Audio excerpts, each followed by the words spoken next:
بسیاری که آدم یک لایک خود کافر میشه.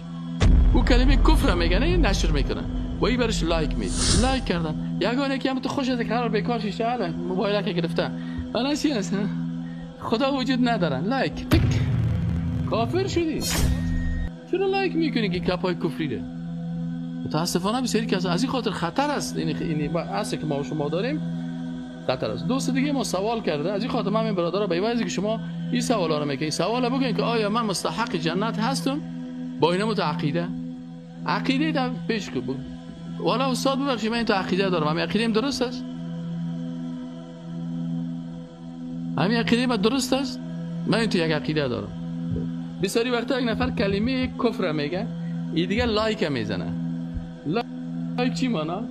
لایک یعنی اقرار به زبان و تصدیق یعنی می لایک ماناش یعنی که گپ تو چی شد؟ ایمان چی است؟ اقرار به زبان است؟ وقت اگر تو در قلب دیگه پذیر تایید نکردی چرا این لایک کردی؟ لایک یعنی اوکی درست است.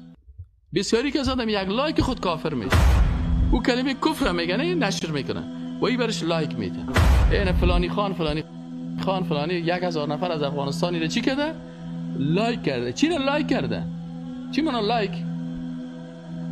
یعنی قبول کردن، خوش کردن، راضی بودن، درست بودن، صحیح بودن. این حالا یک چیز آمد اینجا گفت کلمه کفره و 100 نفر از افغانستان چی کردن او را؟ لایک کردن. یگانه که هم تو خوش از قرار بیکار شیشه الان موبایل که گرفته الان چی هست خدا وجود ندارن لایک تک کافر شدی. چرا لایک میکنی که کپای کفری ده؟ متاسفانه بسیاری که از این خاطر خطر است. این اصل که ما و شما